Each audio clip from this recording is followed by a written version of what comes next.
No, it will run indefinitely. It's 2 hours. And so right now, I want to wind a few footage. Starting out with our festivities and what you all came for tonight. And before we get on to it though, I do want to introduce our head table. On my immediate right, Lyle Miller, Viking Branch and past president of Viking Branch 136. And next is Andre Lewis, principal, Sanford Junior High School, Minneapolis. And to him is Marilyn, Marilyn Miller. She is Unit 136 president. That's Ladies Auxiliary Fleet Reserve Association. And we have Wanda Miller. She is Wanda Downing. She's regional president of Ladies Auxiliary Fleet Reserve Association, North Central Region. Welcome aboard, Wanda. And on the far end, we have Keith Fields, regional president, Fleet Reserve Association, North Central Region.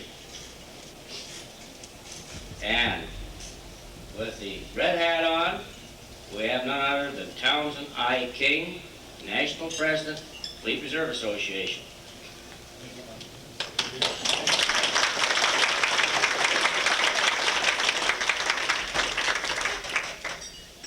Now with that, I would like this time to turn the program over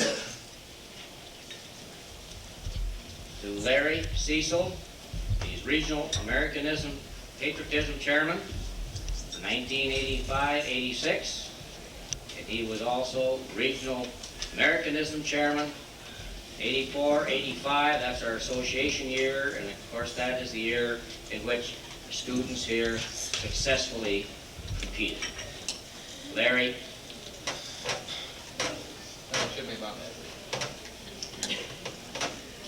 Ladies and gentlemen, I'd like to add a little bit to what Bob mentioned. Shipmate National President King came to us from San Diego. Shipmate Regional President Fields came to us from Kansas City. Wanda Downing left her husband very, very ill in a hospital in Iowa City to be here tonight. And I would like to thank them all for being here.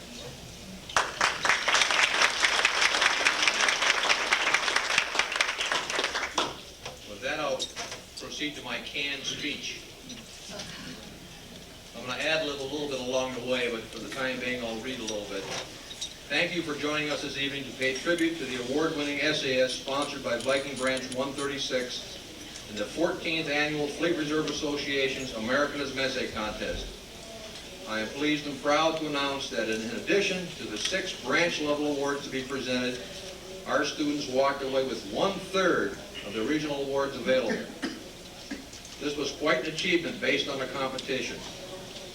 The North Central region is made up of 59 branches from 15 states, from the Dakotas to Ohio, from the Canadian border to Oklahoma. Nearly 1,000 essays were contributed in the region. Viking Branch 136 sponsored nearly 300, so we have the lion's share. We received essays from 35 different schools throughout the state of Minnesota and one from Brussels, Belgium. Judging essays is one bear of a job. Ask any one of the shipmates sitting at your tables. Most of them have had to do it at one time or another. We judge at the branch level to select the top 3 in each grade. We only award prizes to the first place winner in each grade, but all 3 are forwarded to the Regional Committee on Americanism for competition at that level. A second committee, composed of 8 members representing different branches within the region, screens the finalists to select the top 3 in each grade again, and the one deemed best overall. Their selection constitutes the regional award winners. Only the first place winners in each grade are then forwarded to the national competition. A third committee, formally composed of the regional chairman of the Americanism committees, reviewed those essays and selected the top 3 in each grade and a grand national winner. With 3 different committees judging essays, you can imagine the variances. And then my wife did a little editing on what I wrote. The judges are not English teachers, nor are they true historians. Well, we don't always do the correct thing as an English teacher may have done. This is our 3rd annual awards dinner in this setting. We've done it in the past in a little different type of atmosphere. Each year we make adjustments based on what transpired the previous year, so please bear with us. We're trying to get better, and eventually we'll get it right. There won't be any dancing girls or any disco music, and hopefully there won't be any imposters trying to accept an award for one of our students like they do on primetime TV. Before we begin, I'd like to take a moment to thank the people who helped make this evening possible. First of all, my wife, Luann, without whose help I wouldn't be able to get much of anything done. Shipmate Russ Reynolds and his lovely wife, Jean. Excuse me. Shipmate President Bob Enfield. Shipmate Ken Smith and his bride, Gay. Lolita Nelson, sitting over here. And all the other members of Youth for Patriotism and Viking Branch in Unit 136. Each in his or her own way has helped make this evening possible. Thank you.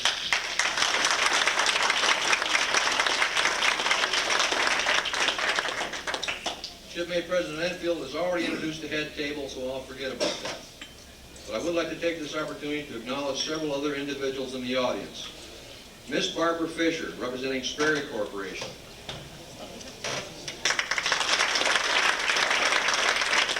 Sperry was a co-sponsor of a scholarship that we presented this past year, which will be announced a little bit later on. The next guest I meant to introduce, unfortunately, is not here. Mr. Russell Wiley, the general manager of Midwest Veterinary Supply. Mr. Wiley's firm was one of the first corporate sponsors of our sub-organization, Youth for Patriotism. FMC, Northern Ordnance Division, is also a corporate sponsor. They could not, however, be in attendance this evening, and they send their regrets and best wishes for continued success. Rear Admiral Rodney E. Grubb and his lovely wife Dale joined us again this year. I'd like to thank them for showing up. Thanks, Admiral. Thank you.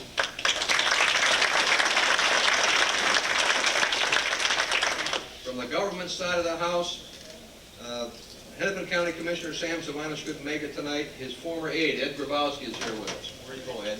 Right here.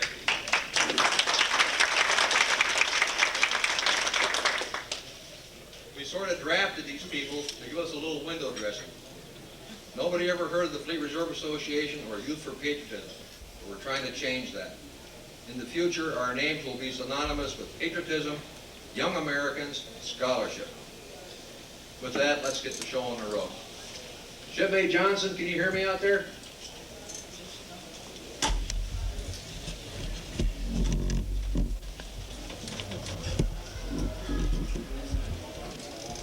Shipmates of the branch, if you please cover.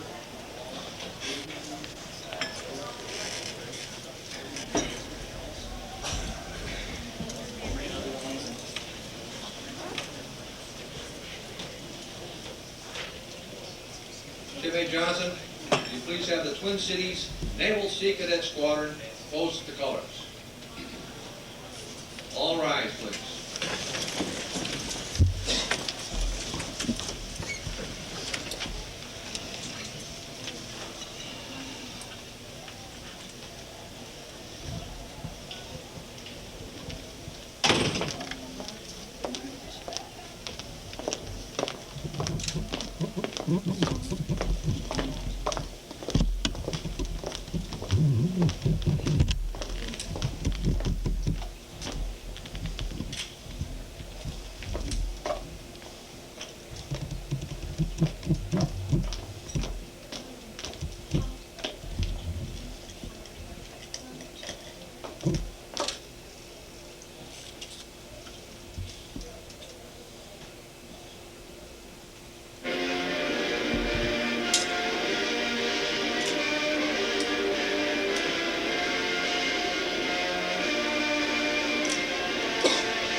Ladies and gentlemen, please be seated.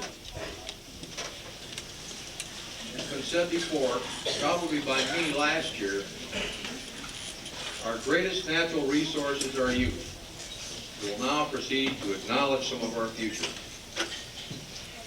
As I've mentioned, the theme of this year's contest was America's role in the family of nations. Since we've been blessed with so many winners here tonight, I'll dispense with reading all of the essays, but I've chosen 2 to be read. Selection was difficult because when you're selecting from the best, it's really hard to pare it down. My selections were based on 2 different criteria.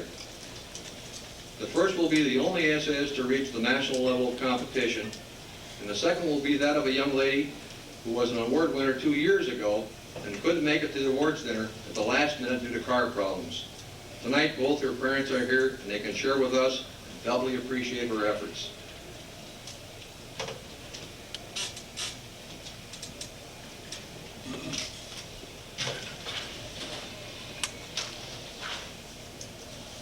America's Role in the Family of Nations by Stephanie Wozniak.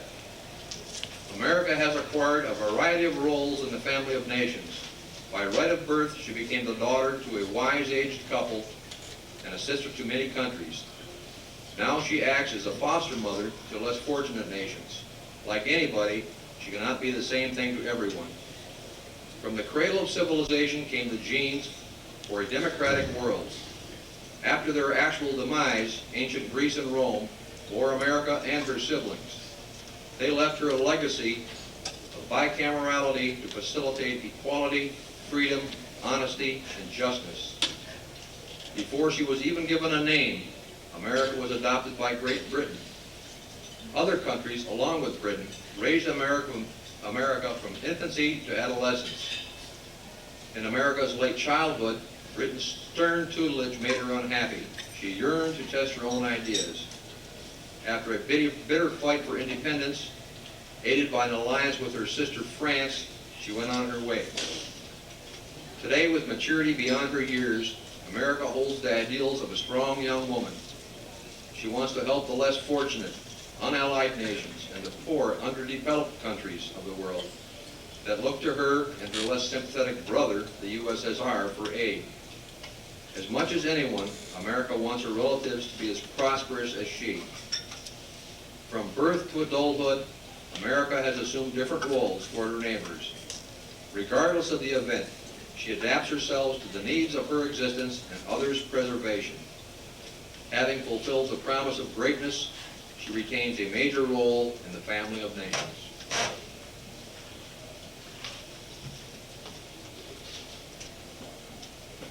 America's Role in the Family of Nations by Roberta Anderson. The roots of America's family tree have been nourished by many nations.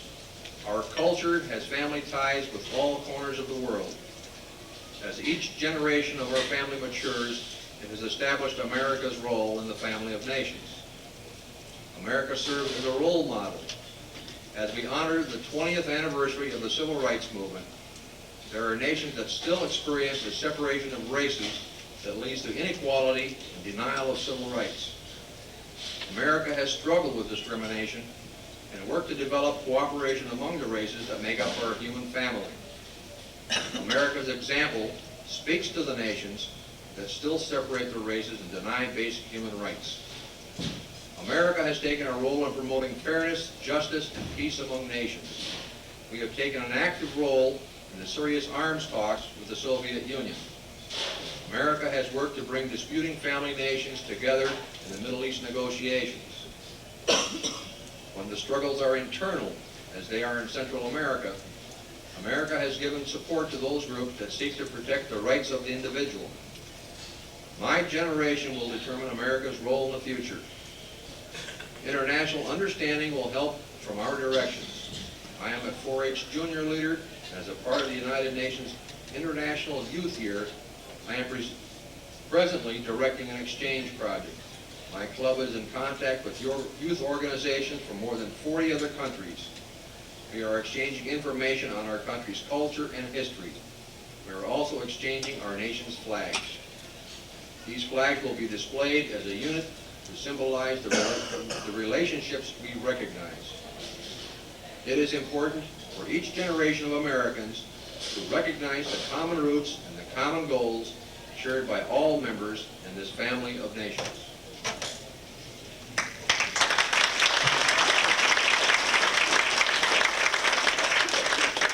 Those are just 2 out of 11. Multiply that times 1,000 or thereabouts. We're pretty close to 10,000 essays again this year on the national level. So you have to realize these kids are really working at it. And it's unfortunate we can only recognize a very, very few. And with that, we'll get on to recognizing them.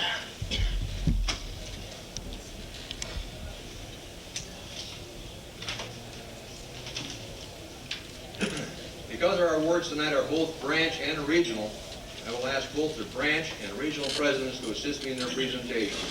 Shipmate presidents, plural, Fields and Enfield, will you please join me at the podium? Shipmate Johnson, as I read each winner's names, will you please detail an escort to present the winner to the podium?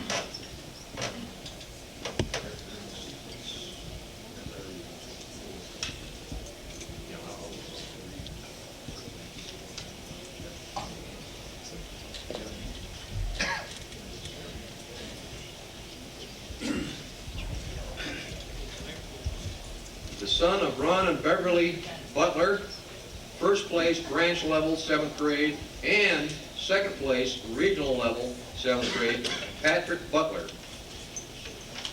Patrick is also the grandson of the very proud Cecil and Betty Syme, members of our branch and unit.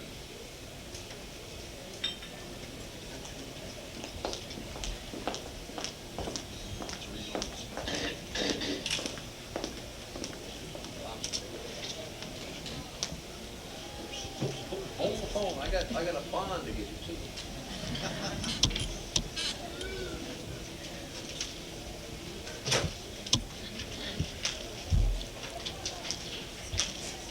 Not as organized as I thought I was. I have a copy of your essay and the 2 bonds, $50 from the branch, $100 from the region. Congratulations, Patrick.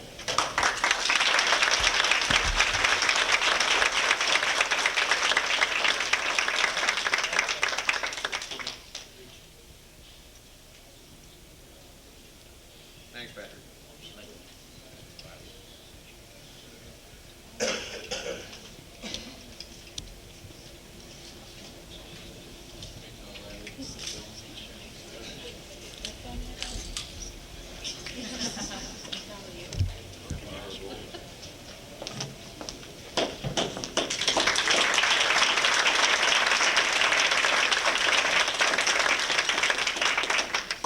Here again, I got a little editing from my wife, and I don't really understand the note. Son of Randall and Rami Hall, I hope I'm pronouncing that correctly. Third place, regional level, 7th grade, Merkel Hall from Bell Middle School, who lost the essay, and I don't understand that at all.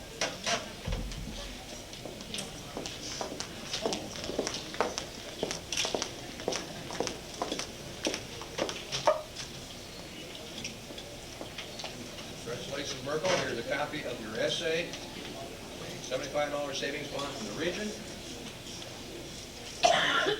Congratulations.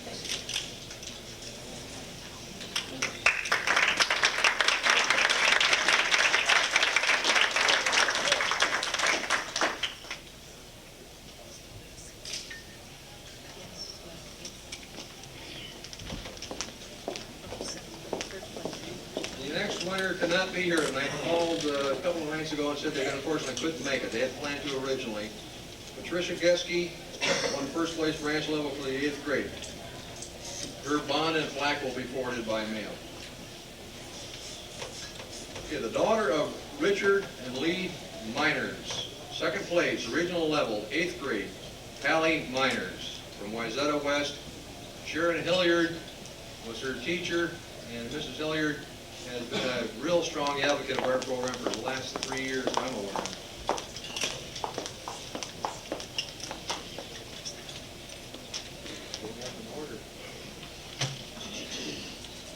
copy of your essay, and the second place, $100 savings bond from the regional committee. Thanks.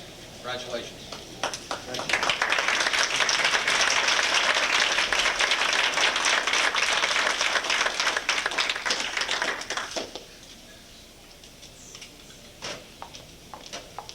We're going to do a little repeat number on you now.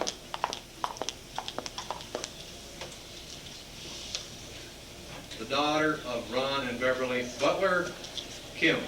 Kim is the second-time winner in our group. She won first place, branch level, 9th grade.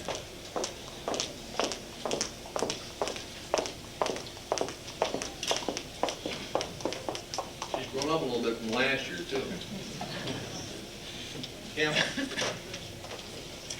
a copy of your essay, bond from the branch, and Chip Enfield has a plaque.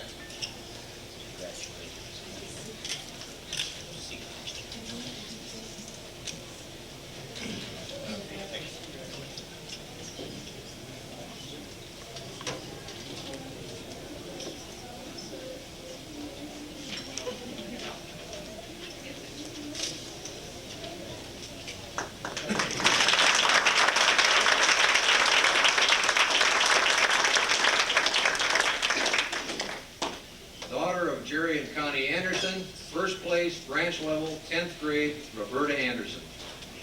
Roberta is a repeater from the 82-83 contest who could not be at our banquet. She did, however, send us pictures of her and her award in the family living room, sitting on top of the TV. Congratulations, Roberta. We'll look for at least 2 more years. Thank you. Thank you. Back. Get a little picture of you. This is the last time forever.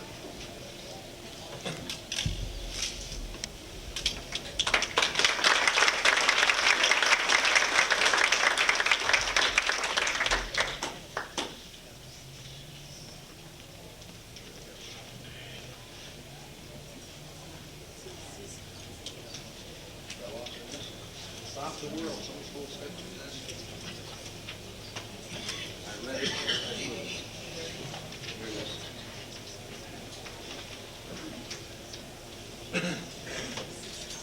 The daughter of David and Beth Peterson, first place, branch level, and first place, regional level, in 11th grade, Stephanie Waskett.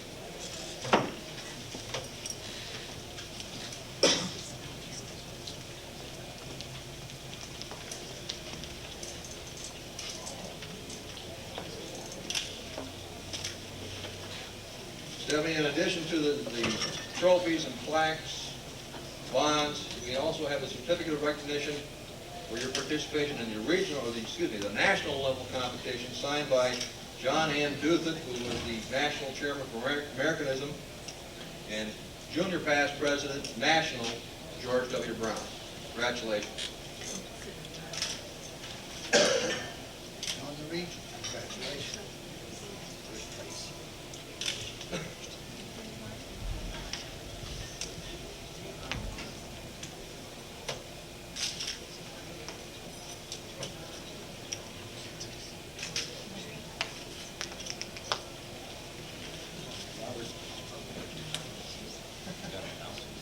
We did. Well, we get another one. We'll get 2 of them. There you go. You got the only one you got. Okay.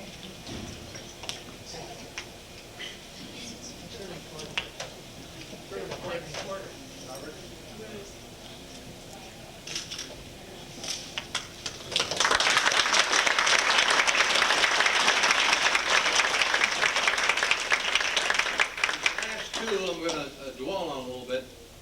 Unfortunately, we didn't get enough press, enough word out to the rest of the world that we do give scholarships away. The next 2 award winners are 12th grade students. Unfortunately, they won't have a crack at it next year because our bylaws say once you get out of secondary school, you're done. With that, I'd like to introduce the son of Charles and Ellen Detman, second place, regional level, 11th grade, Jonathan Detman. It must be pointed out right now that students from Orono High School won both first and second place in the regional competition. That may have had something to do with their in-class work on the subject. Thanks, Ms. D. Nelson.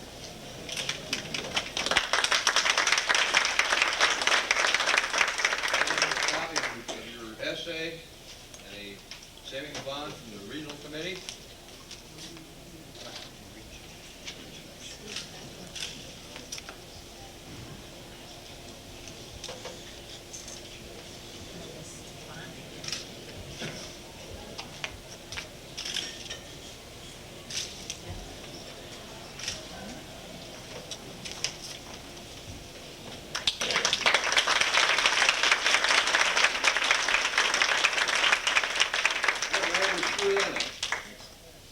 Jonathan's only in 11th grade last year. The next two are the seniors. I'm sorry. The daughter of Alfred and Shirley Gassman, first place, branch level, 12th grade, Jody Gassman. Jody comes to us from New Prague High School. Perhaps her success will elicit more essays from her school. This is not a contest for the metro area schools only.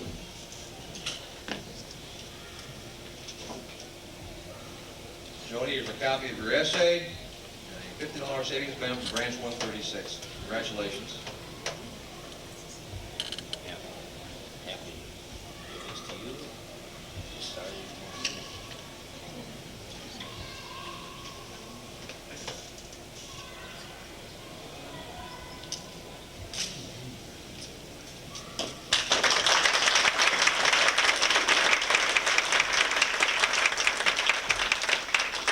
Last but not least, son of William and Mary Ann Bauer, third place, regional level, 12th grade, Kurt Bauer. Kurt also comes to us from outstate. We are pleased that some of the smaller school districts have become involved. It is unfortunate that both Jody and Kurt are no longer eligible to participate, and we hope their involvement will instill some of their former classmates to participate. Kurt, a copy of your essay and a savings bond from the North Central Regional Committee. Congratulations.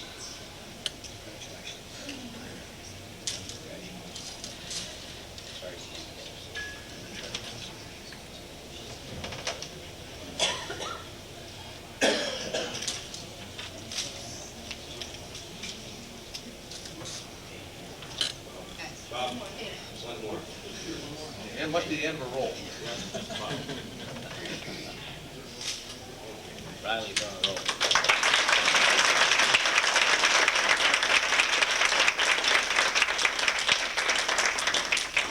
Now it's horn blowing time. The last 4 years, Viking Branch 136 has sponsored more than 1,200 essays in these contests. We supported the establishment of Youth for Patriotism Incorporated, a foundation officered and governed by members of Branch and Unit 136.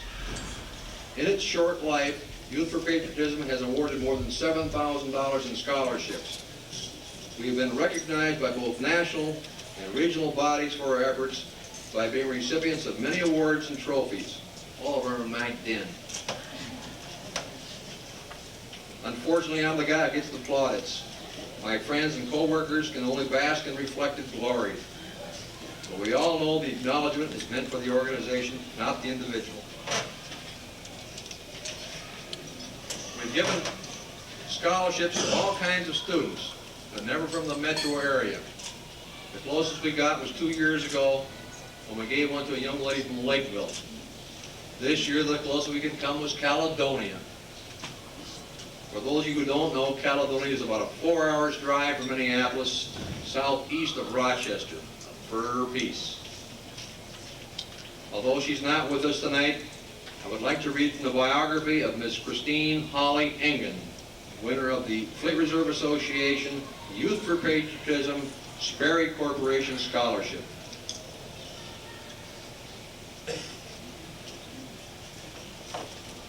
I do have.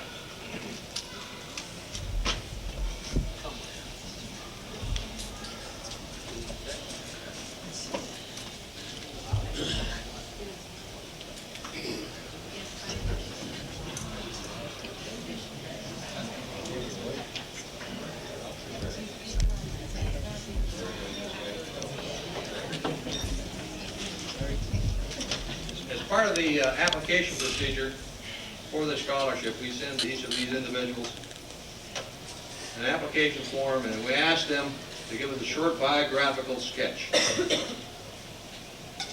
As my good friend Russ would say, this is middle America, folks. Not many people have ever heard of a small town called Caledonia, Minnesota. That's where I'm from. I've lived all my life on a farm 8 miles outside of Caledonia. My parents, 3 brothers, and I are all kept very busy on our farm, raising beef cattle. My name is Christine Holly Engen. Not many people have ever heard of me either, but here's a little information about me. My family and I are members of a small country church only 3 miles from our house. Since there aren't many members in our church, everyone must participate. Even though I'm only 18, I've taught Sunday school for 3 years to preschool children. During the week, I attend school at Caledonia Elementary and High School. There I was involved in the FHA, girls golf, yearbook, honor society, and the choir. I took general education courses with an emphasis on math and business. I am very proud of the fact that I graduated in the top 5% of my class. Keeping my grades up took hard work and discipline. This fall, I plan to attend Winona State University. Though I am not completely decided about my major, I'm thinking about accounting, paralegal, and physical therapy. I enjoy working with numbers and facts, but I also think the law can be very interesting. Helping people regain better use of their body can also be very rewarding. All of these careers have good employment possibilities. College is very expensive, and I've been saving most of the money I've made over the years for this purpose. The past summers, I've raised sweet corn and berries to sell. I do babysitting all year. Each year I exhibit drawings and craft items in the amateur class at our county fair. I find this interesting and challenging, and the competition is fun. In my spare time, I enjoy playing with my 2-year-old nephew. Swimming, playing golf, volleyball, and watching many different kinds of sporting events is also enjoyable to me. When I'm asked what my strong points are, I usually say that I'm dependable, honest, and friendly. As for my weak points, I would most likely like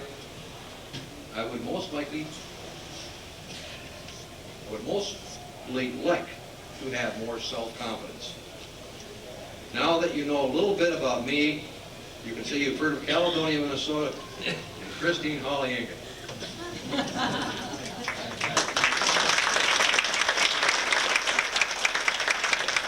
Christine sent us a little note the last week of September, excuse me. Dear Mr. Cecil, I was very happy to receive the Fleet Reserve American Essay Contest Scholarship. And I appreciate your invitation to the awards dinner on October 18th. However, I'm very busy with my new college life, plus I've just started a new job. The job requires me to work weekends.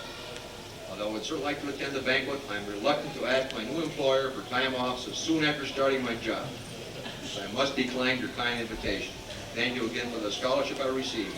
I will always remember your generosity. Sincerely yours, Christine Engen.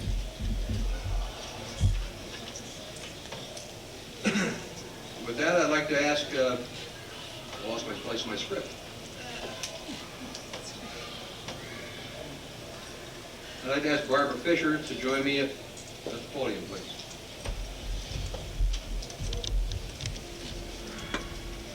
Giving National President King if you'll come forward and accept for the absent Ms. Engen.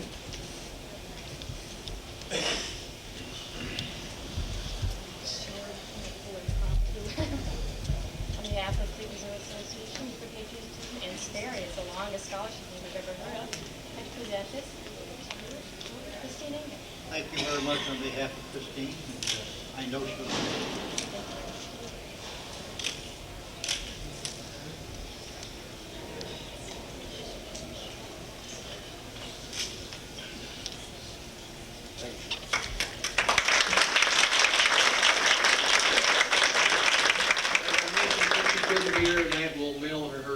She's already spent the scholarship.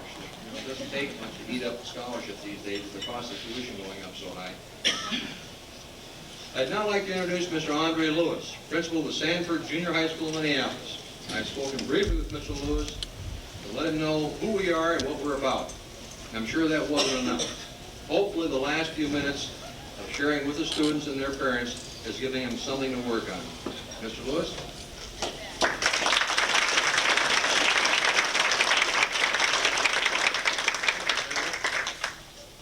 Thank you, Larry.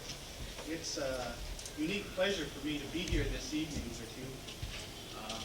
J.D. Rivers has been a silent but strong force in my community for as long as I can remember, so it's quite a pleasure for me to speak to any organization that he's involved with.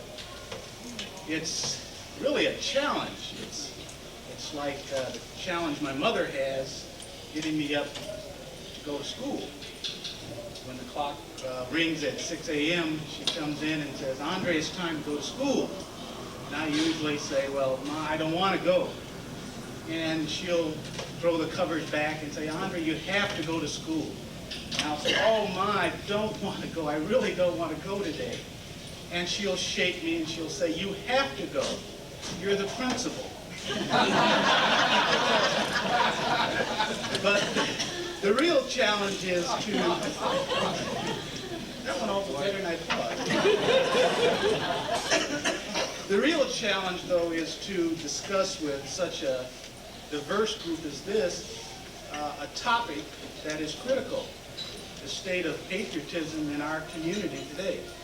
This is a diverse group. We have award-winning students, we have proud parents, and we have members of this august organization. And patriotism means many different things to the different groups. Patriotism means different things to different generations. For example, to show you, I would say that to the members of this organization, patriotism may mean defense of our country and love of our country. To the proud parents, patriotism could mean upholding the interests of our country and the love for this country. To the proud or the award-winning students, patriotism probably conjures up the idea of Lincoln and Jefferson and Washington fighting and dying for our Constitution. I believe that patriotism includes all of these views, in addition to the admiration that we have for our country's customs and traditions and a devotion to the welfare of our country. It suggests a feeling of oneness, of community, that we're all in this together. I would submit that the American patriotism, that unique patriotism, is further characterized ideally by free expression, free inquiry, and as an educator I have to say this, intellectual honesty, and respect and dignity for others, and really openness to constructive change. Now, reasoned dissent, and I underscore reason, plays a basic part also, as does freedom from force and violence. Now, schools and educational institutions, and even organizations such as this, they help develop this unique American patriotism, our patriotism. And hopefully we do it in an atmosphere of trust and mutual respect. We attempt to do this, the schools and organizations such as this, we attempt to have the next generation feel as the same way that the Spanish-born philosopher, but he was born in Spain, but he was an American philosopher, really. We want the young generation to feel the same way he felt, George Santayana, when he said, "A man's feet must be rooted in his country, but his eyes must survey the world." Now, these things, I believe, make up the American patriotism, our unique patriotism. But American patriotism, I believe, is at a critical stage right now. Many of our young generation, the students that are in schools today, are under siege. They're under enormous pressures. And by that, I mean that these pressures prevent them from receiving all of the ideals of the American patriotism. What I mean is, in Minneapolis, the school system that we have many different behavior modification programs. That's a euphemism for programs to help students who are acting out, who are rebellious. Those programs are jam-packed, they're full. We also have many programs that are for female students who are pregnant. And many of these programs, there are 3 of them in Minneapolis, they're all jam-packed with female students from the age of 11 to 18. And many of them are on their second child. Now, I don't want you to say that Lewis came up here and said that because of these students are in these programs, they're not going to be good patriots and things like that. I don't mean to say that. I'm saying that these young people are running the risk of not developing a clear appreciation of our American patriotism, and we, our community, is running the risk of losing that unique American patriotism for future generations. The late Martin Luther King once said that on some positions, the cowardice person asked the question, is it safe? And vanity asked the question, is it popular? But the conscience of a patriot asks the question, is it right? And there comes a time when we must take that position. Even though it may not be safe, it may not be popular, we must take it because it's right. And I believe that the pressures that many of our students are enduring precludes them from appreciating fully the American patriotism that Dr. King was talking about.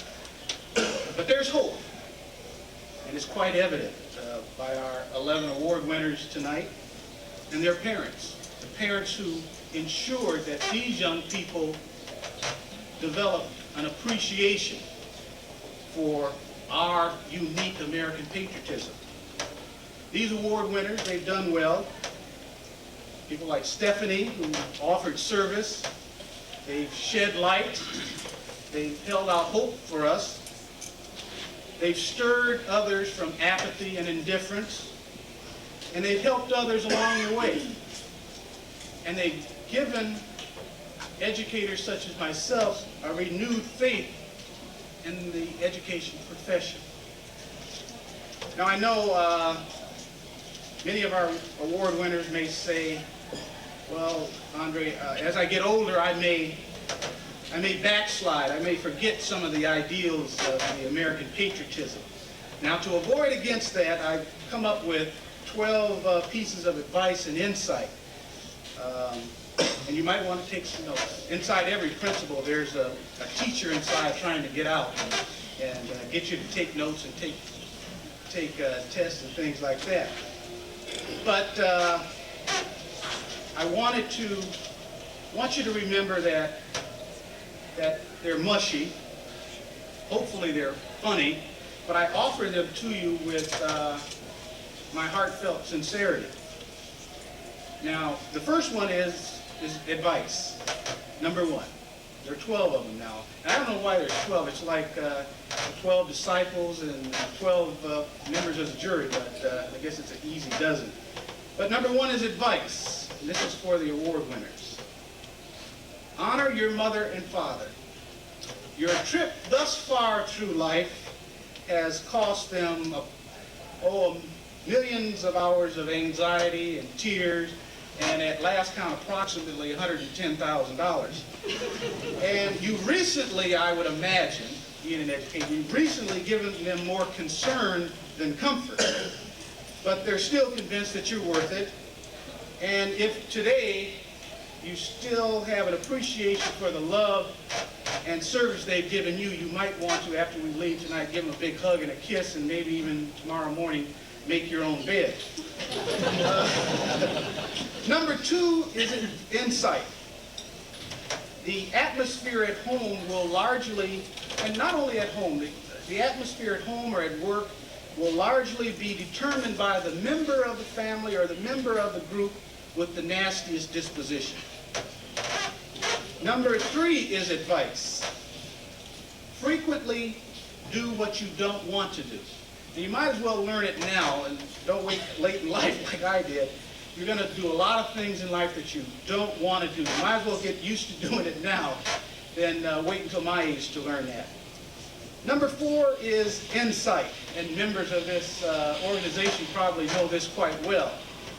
As you grow older, many of your lusts will become more expensive and less fun. Larry, you understand that. Number 5 is insight. Many of your victories will be due more to the errors of your opponent than to your own talents. Number 6, advice.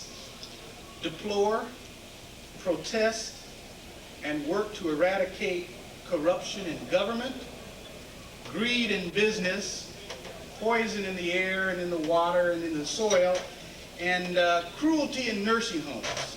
Now, I say that because when you guys take over, that's where most of us are going to be. We want you to make sure that there's no cruelty in nursing homes. And caution in churches. Churches shouldn't be cautious. They should be in the forefront of things. Number 7 is advice. Be suspicious of work or worship without sacrifice.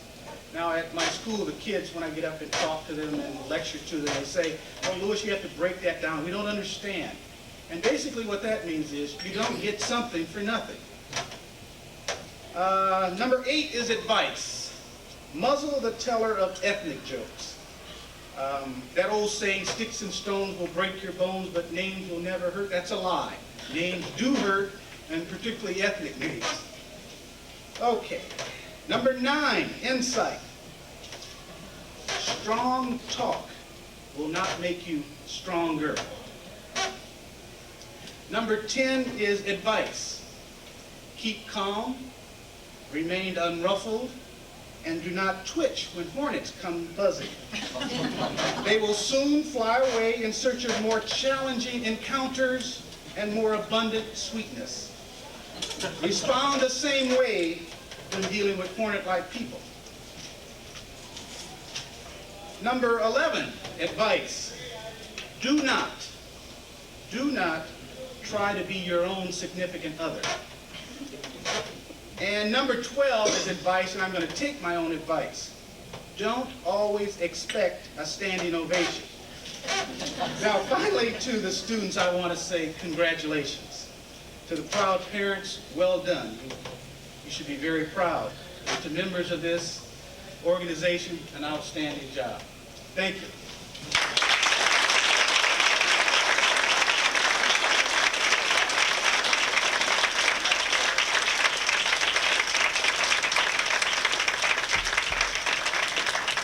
Thank you very much, Mr. Lewis.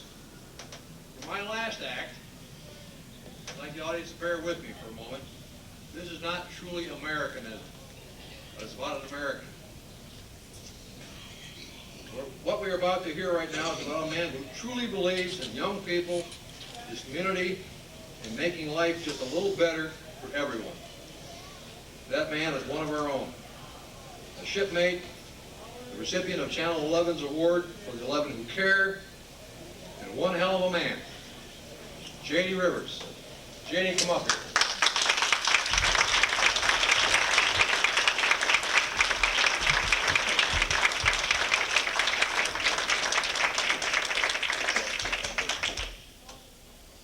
If J.D. will bear with me, I'm going to read from his recommendation for Shipmate of the Year. Shipmate James D. Rivers, known to a host of friends, neighbors, and co-workers as J.D., is a man of all seasons. All the old cliches apply. If you need a job done, ask a busy man. The volunteers volunteer.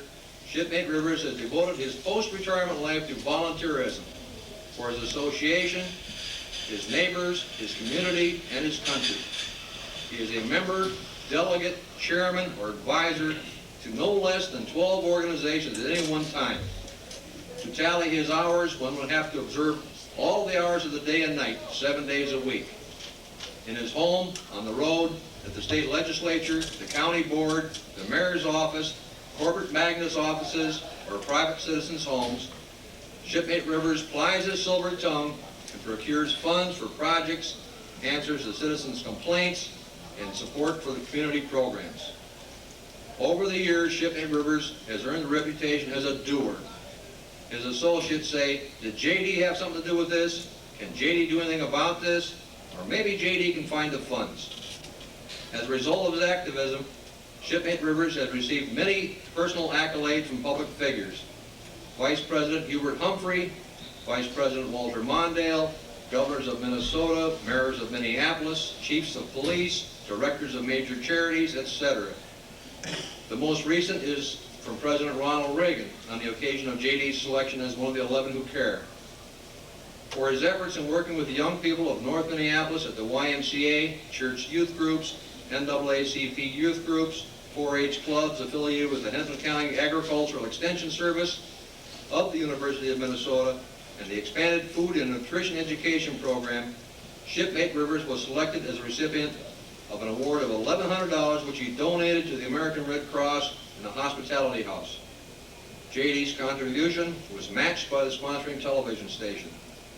On April 17, 1985, a one-hour primetime broadcast on the NBC affiliate in Twin Cities area was devoted to honoring the achievements of 11 individuals whose selfless dedication to their communities was deserving of recognition. How does this apply to this recommendation of Shipmate Rivers as a North Central Region Fleet Reserve Association Shipmate of the Year? Loyalty, protection, and service? The answer, public image, a role model for our young people. Here's a man who gives of himself for his fellow man. To quote from the plaque presented to JD at the 11 Who Care telecast, like the caring tree that spreads its branches wide, offering fruit for the hungry, shelter for the weary, shade for the oppressed, and beauty for the greed. So gives the volunteer, branching far beyond the self into the family of life, meeting the needs of others with the selfless gift of love, born from a caring heart. Shipmate Rivers has been a member in good standing of the Fleet Reserve Association continuously since March 1967. His loyalty to his country, the sea services, and our organization is apparent to all who know him and work with him on the many civic and community action groups with which he is affiliated. Everyone knows that JD is a retired Navy Chief Petty Officer.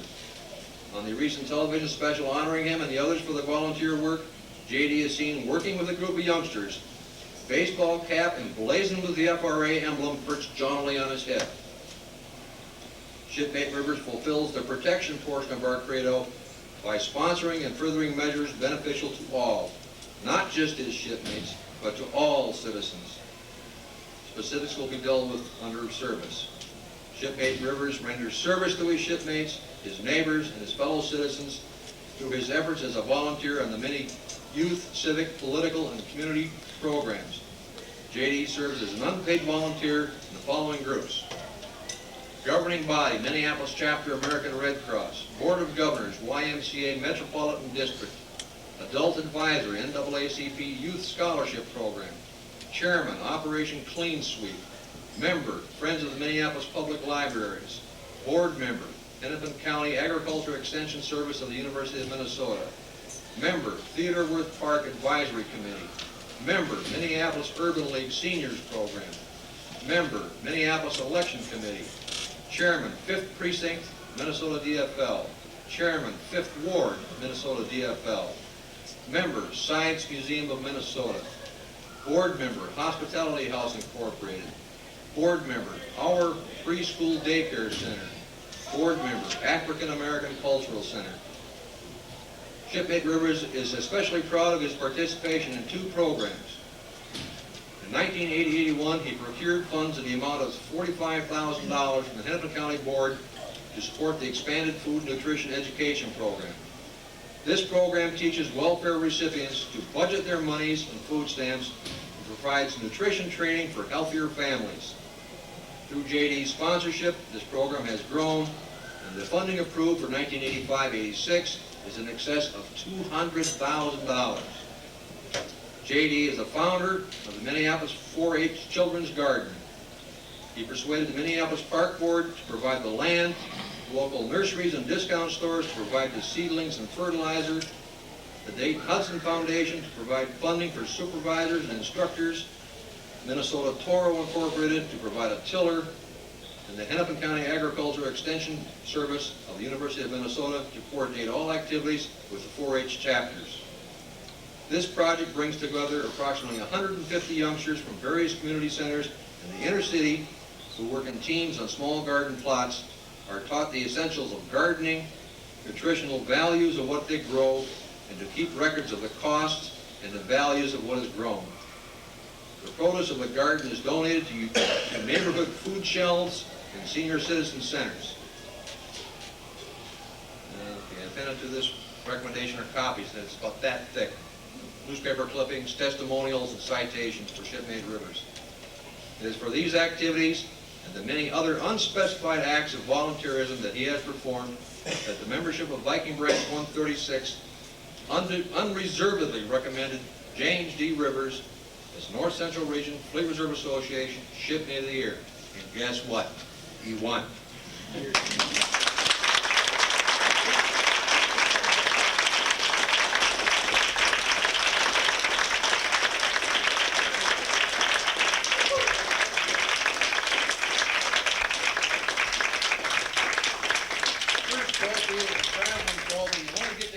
Our next regional convention, so take good care of it. I want a shot at it again next year myself.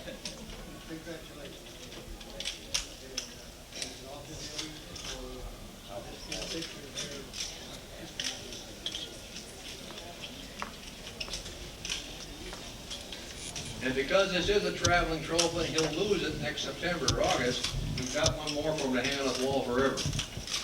I may win it all.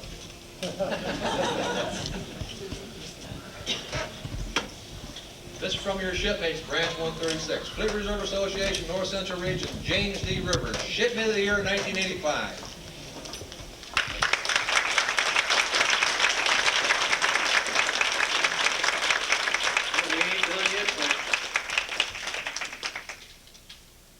In addition to the regional competition, JD went on as the nominee for Shipmate of the Year for youth activities to the national body, and he won 84-85 North Central Region Shipmate of the Year Youth Activities.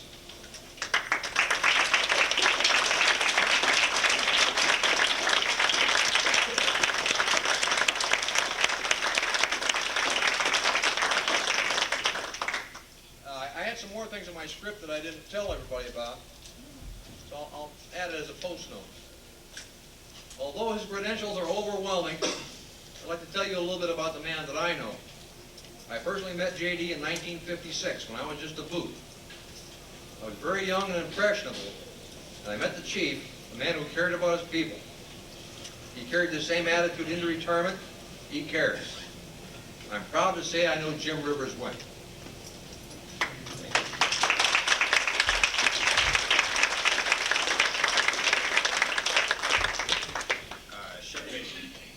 National president, Shipmate regional president, and my good friend Shipmate Bob, and all the essay winners tonight, and all the guests here tonight. Thank you from the bottom of my heart. Thank you very much. Hear, hear.